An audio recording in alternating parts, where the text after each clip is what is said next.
Hey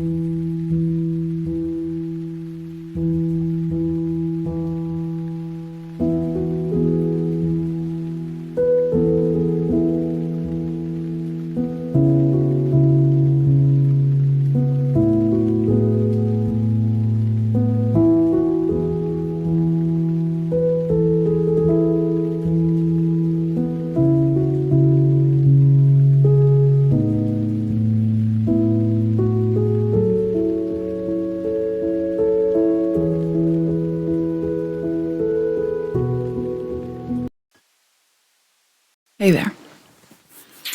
Okay.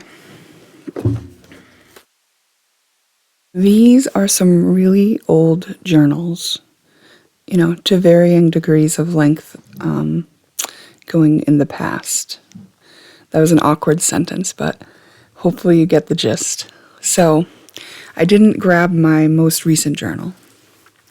And I thought I'm going to open to a page in each of these and just either work through whatever it shows me or just comment or just kind of see. Like, I haven't planned ahead too far. Just know that I'm going to work from these journals. Okay? And use it sort of like an oracle for this. All right. When I open to a blank page, I'm going to find another page. Okay, this is from 2016. Oh. I'm realizing, okay, I'm going to read my journal without even ahead of time to see if it's something I want to share. Okay. This feels a little vulnerable, but especially since the first sentence is, tears flow from my face. He is avoiding contact with me. I don't know why. I just know it feels like a danger has been... Oh, a dagger. Hold on. I guess I'm going to need some glasses from this writing that I have here. Feels like a dagger. Okay, now remember, this is my journal, so if I take some dramatic liberties, we need to allow that for myself, right? My little precious heart was just expressing without ever thinking that I would be sharing it. Feels like a dagger has been plunged into my heart, and each time I breathe, he called at the exact moment I wrote that. Interesting. Isn't that interesting? One of the things I've noticed about relating with other people is there are certain people that I'm connected with that really, really respond to my energy and my mood and where I'm at and what thoughts I have of them, of myself, things like that. So this is just one example of, and this person was definitely a soul contract. This relationship, I know which relationship this is. It was my last relationship, but it was, I guess, closer to the beginning of that. And he was basically avoidant. When I'm saying avoidant, I mean like his attachment style had wounding that matched what you would call an avoidant attachment. And it meant I didn't know anything about that then. But I also didn't know that I had anxious attachment. I actually have anxious avoidant attachment that I've been working through and healing from. But at the time I was in the relationship with him, I was exhibiting more of the anxious attachment symptoms, right? And so this was a need for closeness, a need for reassurance. And these were not things that an avoidant necessarily will give. And it made the relationship really difficult. But because I was sort of spiritually led into that relationship, I know that the experience was really key in teaching me some vital things that I needed to know about relating, right? And about just myself and about other people. Things that I was really clueless about because I was mostly in coping mechanisms due to the trauma, the level of trauma that I had grown up in, caused me to be really locked into a bunch of coping mechanisms as a way to live. So I was always in a reactive state. That's why eventually I got to the point where I couldn't interact with anyone or anything without being triggered. And that is what caused me to isolate for many, many years. And so here I am, like, it sounds like when I'm writing this, it's like I'm in this surrender state because I can do nothing about it. But obviously I had this wound, inside me due to his lack of contact. Maybe he wasn't answering my messages. Maybe it may have been days. Like, this particular man would go days without talking to me, and it wasn't a thing to him. And if I made it a thing to me, then we wouldn't have been together. So I didn't usually. I would write it here instead of going to him, right? But obviously this was a shift in my energy, right? Because I'm letting tears flow out, and I'm kind of having a release, which along with the release will come surrender, where it's like, okay, well, it's acceptance for where you're at. Acceptance saying, like, I can't change this. This is where I'm at, right? So which is one of the steps in healing. So this was a healing moment for me. But then when my energy shifted and I surrendered, there was no more pull on him, right? I was kind of like accepting that, look, he's just avoiding contacting me. That's just what it is. It's like, I can't change it. And I'm crying about it because I'm finally surrendering into the realization and the knowing and the acceptance of that. And once I did, I've talked about this in my other videos, where when we do that acceptance step, it releases the resistance and it opens up the central channel. And so when the central channel is open, that's when the energy moves again. So the stuck energy was then released. And that stuck energy was a needy energy. It was a pulling energy, which is something an avoidant will shy away from and run from. And so I shouldn't label him avoidant. I should say that he was a person coping in avoidant ways. Okay, so that's a habit that I'm trying to change. You'll see me becoming more conscious of doing that more recently, because I fell back into just using labels as a, it's basically just a shortcut on communication, because sometimes you just have to use words and they limit us. But also, what else are you going to do? And if we're not perfecting telepathy yet, this is what we got to do, right? Okay. So he called at the exact moment that I released resistance, that I just said, here's where it is. I opened up the channel, which also opened up his channel of communication, because he no longer felt pressured to do it.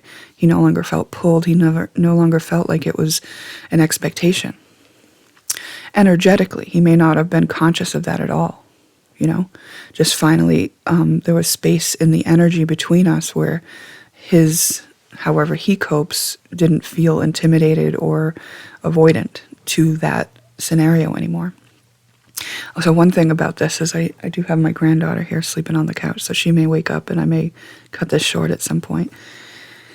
But other places that I've seen this scenario play out is one time with this boyfriend also, we had a disagreement, and it was like the first real big kind of disagreement where I actually spoke up and like lashed out a little bit, because normally I wouldn't do it because I knew it would just make him go away. And in this particular one, I did. I kind of gave it back to him, told him what I thought of how he was treating me and all that. And it caused us to not speak for a couple of weeks, which was a long time for us to go, even though he would leave me alone for 3 days at a time. It usually wasn't longer than that, without contact at least. But anyways, this had been 2 weeks. And so I went into a meditation, and I actually did like soul retrieval on the situation, went back to the moment where it was happening, imagined it, and then also like imagined it how I would have preferred to act. And instead, in my new scenario, I just kind of said, okay, well, I'm really upset right now, so I'm going to go take space, instead of lashing out at him, telling him what I thought, of him, and kind of taking the low road, so to speak. So in my scenario, when I imagined me taking the high road and just saying, I got to take some space and I'll come back and talk to you when I feel better. As soon as I did that, he called. And it had been 2 weeks with no contact. And I wasn't even out of the meditation yet of changing that scenario in the energy, because that's where I was working. When you're doing a soul retrieval, you're working on the energetic field. So that was interesting. Another person that I've noticed, sometimes there's this person who he's a little bit, a little bit needy on my energy in general. And it's as soon as I feel fully free, in a moment that I am totally free, relaxed, no worries, really content with life, and not thinking about him at all. Any moment that I'm not thinking about him at all, he will contact me in that moment. Often it's moments where I'm very busy too. So my mind is otherwise engaged. It's like I'm multitasking. I'm on the phone and I'm also trying to cook, and or I'm driving and I'm trying to pay attention. Plus there's a person in my car and I'm having a conversation, and it's like that's when he'll call. Whenever my attention is off of him fully, like energetically. That person has also tracked me down into places where it's like, just how did you even know that I would be here? Crazy things like that. So energetically, we can be linked to people, I've noticed. And when you know that, it really, to me, I feel like one of the best reasons to know that is to be conscious of your energetic hygiene. Things like not labeling people, things like just holding space for people to go through what they have to get through and to get out the other side in the highest good of all. And instead of blaming, shaming, not believing in other people's ability to handle themselves and their lives, worry, like all of those things really do affect the other person. So that is just an example of that. Okay. Moving on to the next journal. Another blank page. Let's see. Pages in this one. Okay. Got wet at some point, so let's see what's going on here.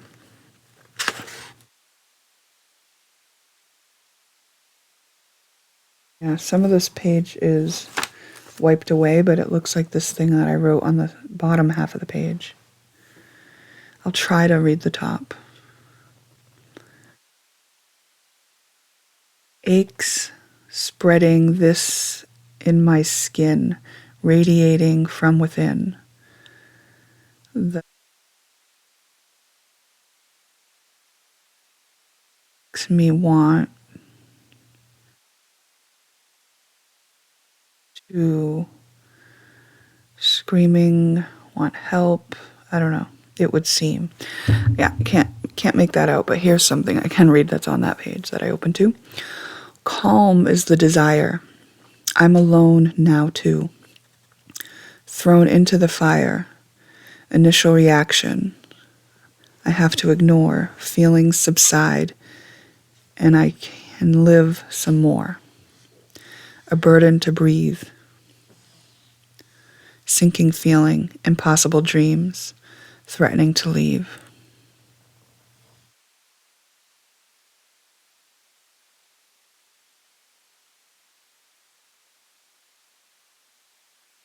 This is about a really tumultuous, dysfunctional interaction with someone that I love. Like calm is the desire. It's like being emotionally dysregulated. That's what this is about.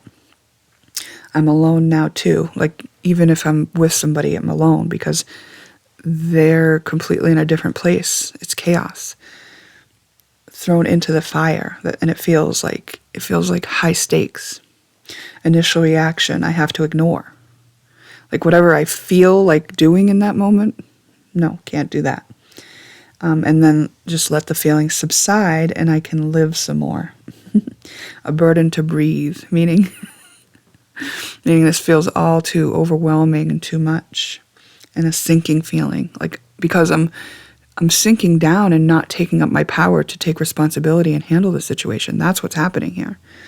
And impossible dreams, because of course your dreams feel impossible when you're sinking down, not even able to manage and regulate your own emotions, and threatening to leave. And I think that has to do with the dreams leaving, or me leaving the dreams, or maybe it's the other party leaving. But either way, it's like this, I'm not in control of this. And this reminds me of when I came upon the realization about rage triggers that I was having. Because one of the things that I discovered in this journey that I'm going through of self-healing and self-realization is that due to the household I grew up in and the violence that was there, I had deemed anger unacceptable. So I chose at some point when I was very immature to not allow myself to be angry consciously, as a coping mechanism, to not be the bad person, to not be chaotic or, whatever I perceived my father as being and my mother as being when they were in their, arguments. And so I went a long time without consciously being aware of the fact that I was actually suppressing and denying any anger that may have come up in my life. So I would just kind of breeze over it, skip over it. I would maybe go into depression and like this inferior kind of place to be, because I felt powerless to it. And I didn't really realize that. I just got to a certain point and I realized, well, even though I have suppressed and denied anger, it still seems to be bursting out of me at times in the form of a trigger. And so when I would have these certain triggers, and this rage would come out of me. And so what would happen was I would notice myself reacting very strongly, sometimes to a situation that did not call for it. And I would say things to people that were very hurtful. I remember one time I threw like a pack of hot dogs at my brother. Just because that happened to be what was in my hand when whatever triggered me. These are very inappropriate, behaviors, obviously. And even though I would not want to do the thing I was doing, because I could see myself doing it, I wouldn't be able to stop myself. And this went on for a bit, I don't know, years, I guess, where these rage triggers would come out periodically, where I could see myself acting in this way, and then I just couldn't stop it. I could see myself saying the things, and it was just like coming out of my mouth like a machine gun, with these hurtful words that I was saying, and just tearing people down, because I can see deeply into people. I didn't know it then, but that's what I was doing. I was tearing them to the core and really causing harm to relationships with people that were around me that had the displeasure of triggering me into a rage trigger. And I would always feel terrible about it afterwards and have to do repairs or earlier on, and if it was within my family, we just had to not talk for a while, and then it would blow over, because that's the way everything was dealt with in my dysfunctional family relating dynamic. But it was troubling to me that I would know that it was wrong while I was doing it and see myself and not be able to make it stop.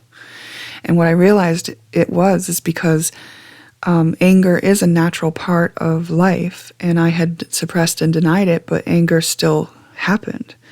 And because anger was a naturally occurring response to certain stimuli, I was deeming myself powerless, because I didn't want to feel anger, but anger still came. So I was powerless. I deemed myself powerless to handle anger. And therefore, that's what I lived out. I was powerless to handle my anger. And when I started on this healing journey and experienced these rage triggers, it didn't take me long to figure out that that's what was happening. And I was able to stop and heal that and allow anger for myself in a healthy manner without hurting myself or others. And all it took was me understanding that I had deemed myself powerless. And because I was powerless, I was just like letting it all out and acting like I couldn't do anything about it. And it was all unconscious. It was all my subconscious programming. I was programmed to behave that way. And I had to take control of my program by first acknowledging it, validating why I was doing it. So understanding myself, accepting that that's where I was at. Like, damn, I've done some damage, and damn, like, I need to handle this. You know, taking back my responsibility and then being present with anger. And it wasn't something where I was just like, you know, could sit for 5 minutes and process all the anger. There was a huge backlog of anger. So I did that over time, little bits at a time, you know, when it would come up, doing it in the bathtub, have a new situation where anger would be active in me, and then I would actually be with it. You know, stuff like that helped me process anger. But I think the point that I most want to share about this is that journal entry depicted for me a time when I was really feeling powerless, and it was simply because I wasn't taking responsibility for my own emotions, and that was because I didn't know that I could. No one had ever taught me that. So interesting. Okay. It's an empty journal.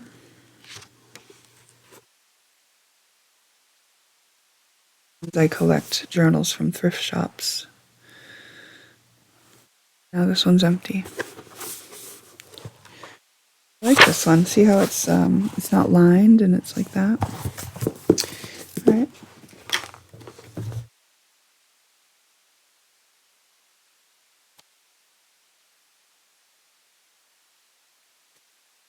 This one is real old. Okay. I've opened Things to Remember. So this one is from my early 20s or maybe even earlier.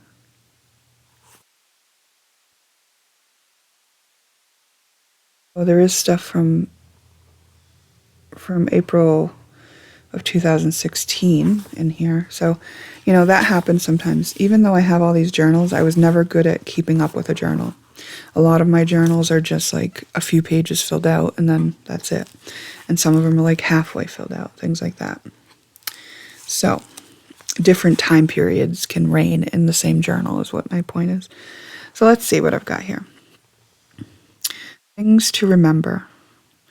Everyone makes mistakes. Making a mistake does not mean you are inadequate or incompetent. So here I am trying to teach myself something about how to live, how I want to live, or how to get to where I want to be.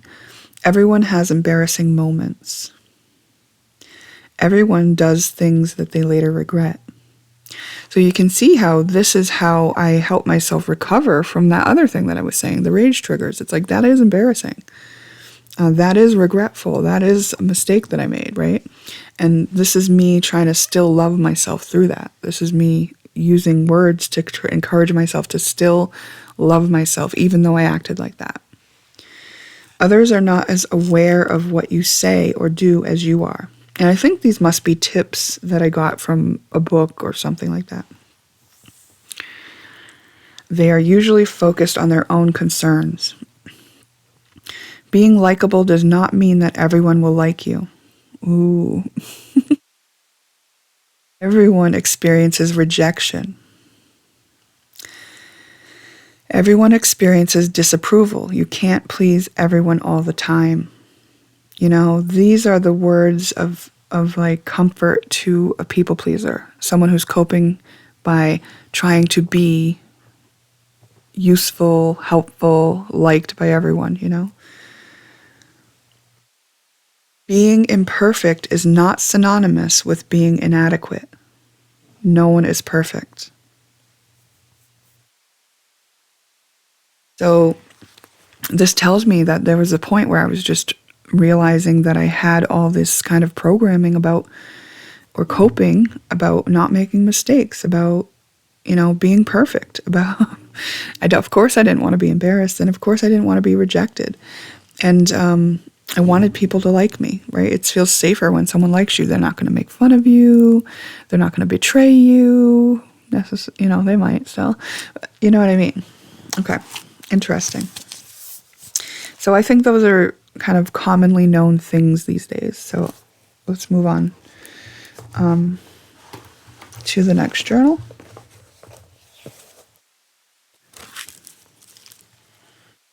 This one says August 2007 in the first page. Let's see.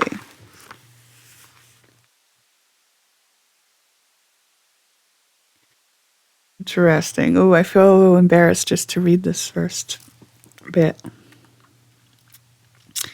If John is going to be in my life, what will he do for me? And then it says question mark, and under it says pay phone bill.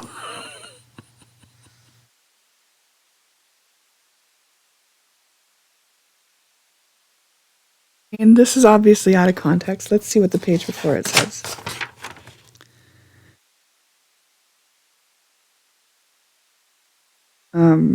The page prior is a plan for making a gift for my son. Like what craft supplies I need and stuff. Oh, okay. All right. And the page before that says, Anne is a good friend. Her phone number, call her anytime, talk to her Friday or Thursday before, talk to her Monday, thank nurses and therapists, and then it has a list of names of people. And here's what this is. Here's what this is. Here's why I put that thing about John. Thank God. This journal is from when, and it's on the next page. This journal is from when I was in the inpatient in hospital, about to go through electric shock therapy. Just like, whew, just that memory is a hard one. Okay, so I had been in depression, anxiety, suicidal ideation for half my life at this point. And it says I was 31 years old. And I was about to go for electric shock therapy, and they warned me that I might forget things. So in this journal, I had written where my car was parked, all kinds of things. And that's why I had that thing talking about Anne being a friend. Actually, it turned out that we grew apart. That's unfortunate. I still wish her well, but back then she was a friend to me. And John and I were kind of in and out. We weren't like fully together. And so I was trying to decide if I was trying to tell myself in this journal who I should be trusting and who I should engage with afterwards in case I forgot everyone. Like, it was like that. It was like, I'm about to have electricity run through my brain to try to reset my depression and anxiety. And I might forget everyone. And so I was writing in here, like, where I should put people in my life.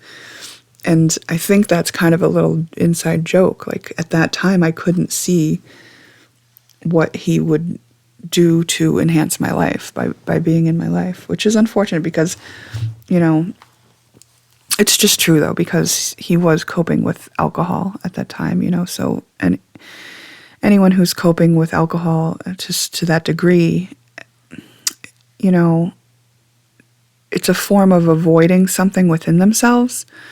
So you can't really have a close relationship with someone who's avoiding themselves. You know what I mean? You can have a certain degree of relationship. It's just like at that time, that's not what I was wanting, something more probably. Right. So I go on to say, I am 31 years old, born 11/22/75. And then it says, stop. Stop, think, observe, proceed cautiously. That's what I was trying to give myself some ways to handle life. And I wrote, choose your battles. How is it serving me? Doesn't mean it's not important. So I guess I was planning on just trying to take things more slowly after this electric shock therapy. And then write about Monday visit or ask mom to tell me. Holiday, had visit from Jen, Mom, Sam, Amelia, Wyatt, and John. So John did come see me in the hospital. Watched ECT movie, talked to boys. So they gave me a little movie about what electric shock therapy would be like. And here's this thing again. I've written it again. Stop, think, observe, proceed cautiously. It's just like a word that I was apparently trying to frame as a guidance for how to proceed in life. Stop, think, observe, proceed cautiously. I mean, overall, I don't think that's a great way to proceed. I would rather stop and observe, maybe without thinking, and then feel an intuitive guidance or a curiosity, and then proceed bravely, not cautiously, bravely. Bravery, courage. Because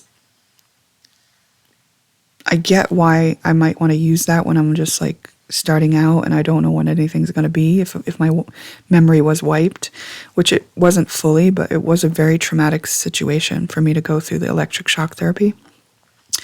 I went through 12 rounds of electric shock therapy. Let's just see what's on the next page out of curiosity.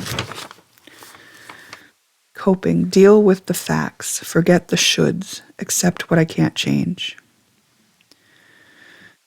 Next page. September 2nd, 2007, Glenn offered me pick up boys 4:30 Friday at Canaan PD. Me, Mom, or Jenny. Interesting.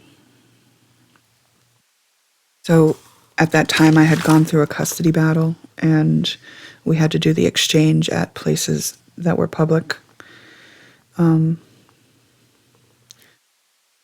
to thank Mom for the flowers. Mom has $64 of mine. I have 25 in gray pouch. Gavin needs boxers. Check Marshalls. Twins need socks, 2 packs. Kaplan, army shirt. Wow. So I was really just trying to manage my life using this book as I was about to go into this electric shock therapy. And let me tell you, electric shock therapy, I don't know if it's been proven effective for anyone, but I apparently didn't care at that point because I had tried everything. I had been in therapy. I had been on very high doses of a lot of psychiatric medications, one after the other. I had gone without medications, tried all the things that I'd been told to try that should work. And none of those had worked. And it's because, I was dealing with trauma and it wasn't understood how to process trauma back then, or at least those people didn't understand. I had to learn this on my own. It was when I stopped going to therapy and stopped doing psychiatric drugs that I got to where I am now. But at that time, electric shock therapy, I remember being, you're wheeled in, right? And like there's a whole line of people waiting for this. And you basically have to like strip down and just wear a Johnny. And they wheel you into a room and then they put you under and then they electrocute your brain. And then they wheel you out, right, to where you were before you went in, because they're just like wheeling people in one after the other to do the shocking. And it's done in this one room. And so I went through 12 of these, but I remember one time, it was very disorienting to wake up after it. After you wake up, it's like you don't feel great. You just feel like off and something's like, But this one time, I woke up to myself crying inconsolably and uncontrollably. and I couldn't stop. Like I'm talking for a long, long time, just crying, crying, crying. And also, a lot of the times when you wake up, you don't know if it happened yet or not. You know, you could think that you're just still waiting for it to go in, but actually it's done, and they've got to tell you. It was crazy. It was crazy. I don't recommend. Don't recommend. Not worth it. Didn't solve it. Didn't solve the issues. It was just a physical trauma that my body had to endure. That's basically what it was. And maybe when you have to endure a physical trauma, some of the energy that has been going into trying to bring emotional hurt to your awareness goes back to healing your body. So maybe you feel like you have a little bit of relief, if that's how it works. But overall, it doesn't solve the issues, because the issues need to be solved through how we do it, which is acknowledging, which is understanding yourself, which is validating, which is being present with emotion. Like, you can't shock that out of you. It's insane. Like, it's just barbaric. It really is. And I mean, I don't often think about that part of my life, but I guess, today I am revisiting it and just sharing, like, my thoughts on electric shock therapy. That's what I'll title this video. All right, we've got one more journal here, and this is my very first journal.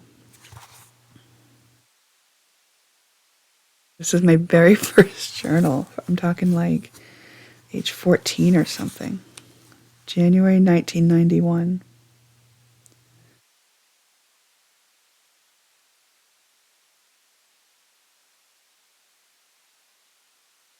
Okay, I don't really want to read this poem just because it's just so cheesy. But it's a poem about being really depressed and wanting to go to heaven.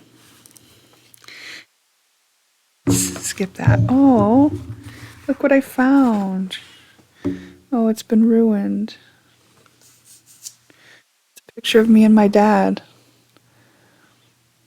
He's giving me a little kiss.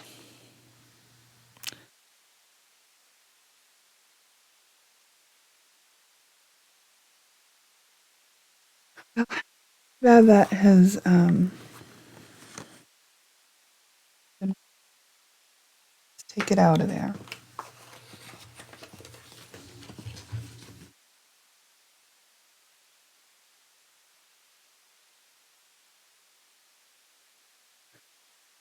I've written word for word a letter that someone wrote me from the group home they were in.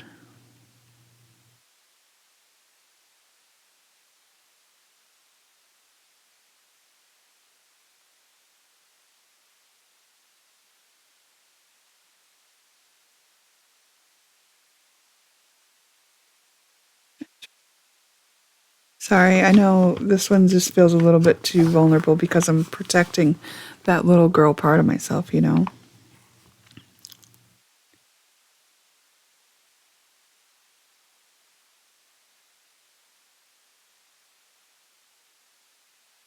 at that. 3/27/91. I've lost another friend. I'll never see her again. I guess I'll just forget her and start from the beginning again. I'll make it through this. I've done it before. I've lost many friends, so what's one more? Back to this age. Friendship was something I was starting to learn about the hard way, and maybe not very good at. His soul has gone to heaven. His corpse is in the ground. His memories still linger. They will always be around. I wish I could bring him back. I don't believe his day had come. He took his life too early. He still belongs in this kingdom. He had too many problems. He wasn't thinking straight. He left me behind. Or was this just fate?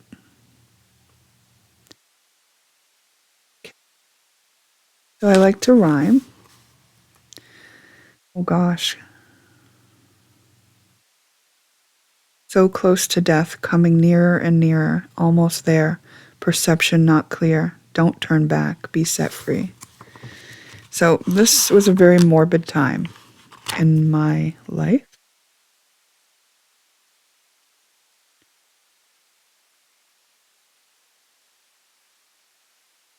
A quote by Helen Keller: "The best and most beautiful things in the world cannot be seen or even touched.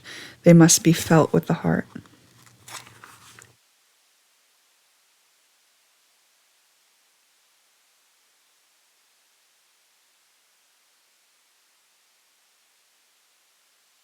This was written on May 27th. The pool of water shimmers. Across the sky you see the glimmers. What a nice day it is, you say. In the yard the children play, hollering, hooting, having a good time. All the kids, yours and mine.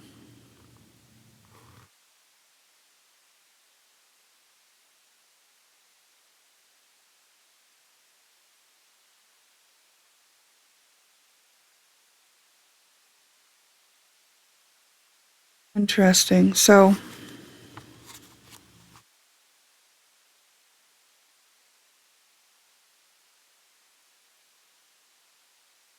is this here?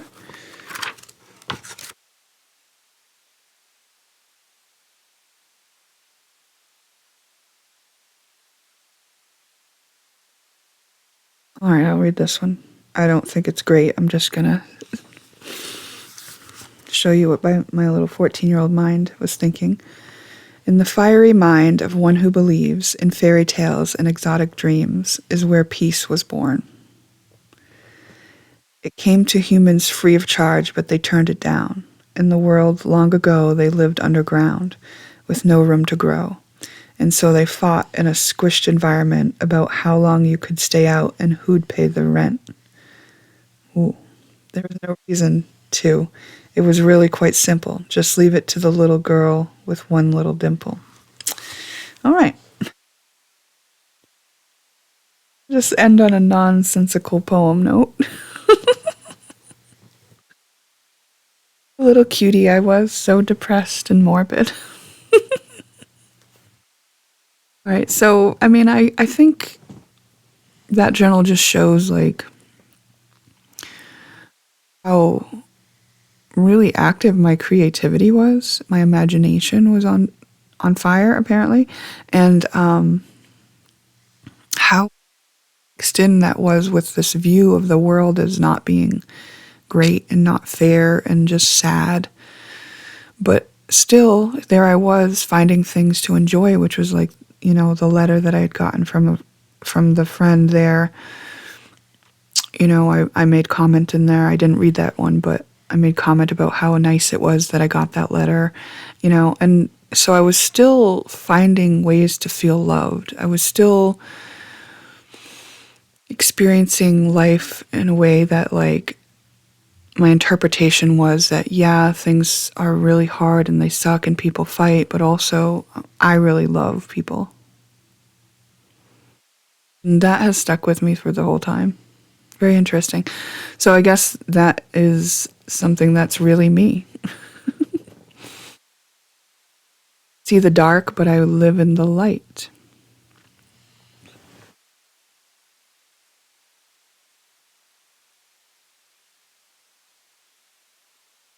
So 43 minutes, I think this is long enough. But before I go, I just feel like I'm going to pull a card to just see if there's anything else that's relevant.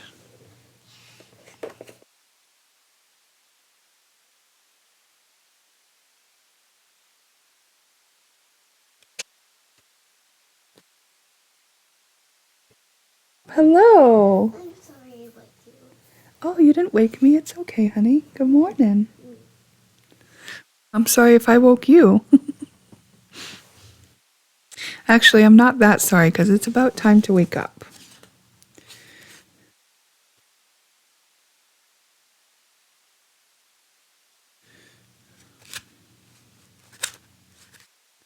Just like flipping through this deck to see if there's any cohesive message to tie that together. Oh, you know what? I just glanced over and I have this.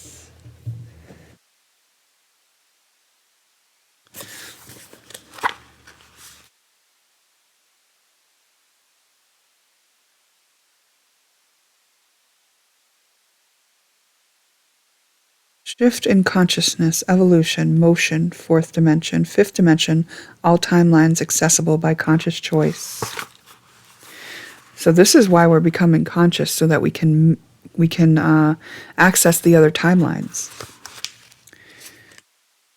Because if you're in a reactionary state, you're not going to access the other timelines.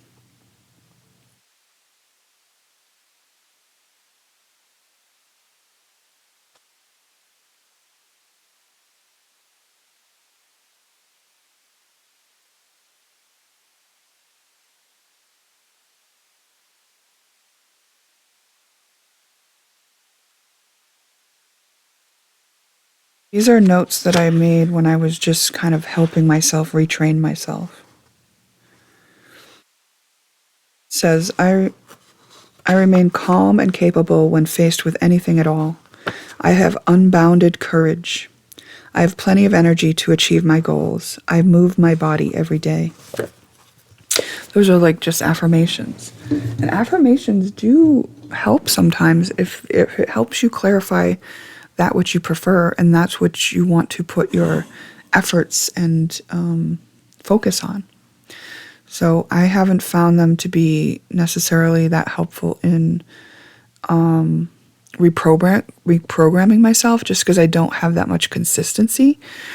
But I have found them helpful in reassuring myself and helping myself shift in the moment, to a different vibration, right? Because if doubt and fear seeps in, I want to kind of take that in and like consider how that feels.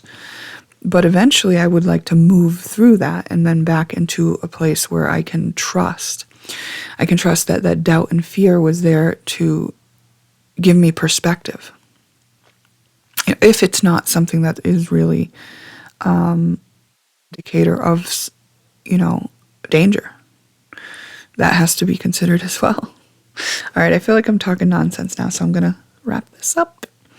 Let me know if you have any old journals that you kind of revisit sometimes and look at how far you've come, because I think it's important to celebrate how far we've come. And it's important just in terms of like knowing our capabilities to look back and see how far we've come. So yay, I did it. I got through all that dark period and I am moving forward with a lot of wisdom gained based on those life experiences. And I don't think I'm any worse for the wear as far as the electric shock therapy that I went through. Like, I do feel like my brain still functions just fine. I don't think it gave me permanent damage. And maybe it could have if I believed that it would, but I didn't. So thankfully, I'm not experiencing that. The biggest like thing that causes fog in my mind and, in my thinking is like poor nutrition. If I eat sugary stuff, then I can tell that my mind isn't quite as clear, And also if I go a long time with electronics and not being out in nature, that can also affect me negatively, I've noticed. And I guess here's an overall look at the big picture of what I just shared through my journals from the past is, thank God I didn't give up. Thank God I kept going. Thank God I just put one foot in front of the other. Thank God I didn't think that giving up was something that I was brave enough to do at first. But thank God by the time I got bravery and courage that I used it for the highest good of myself and others. Bravery is actually the only thing that's going to get us where we're going at this stage in this this evolution of consciousness that we're all going through. You have to be brave and you have to go towards the unknown. Otherwise, you're always going to be repeating what has already been done. And that's probably not why you came. If you came at this time on Earth, it's It's an exciting time on Earth. So let's enjoy. All right, see you next time.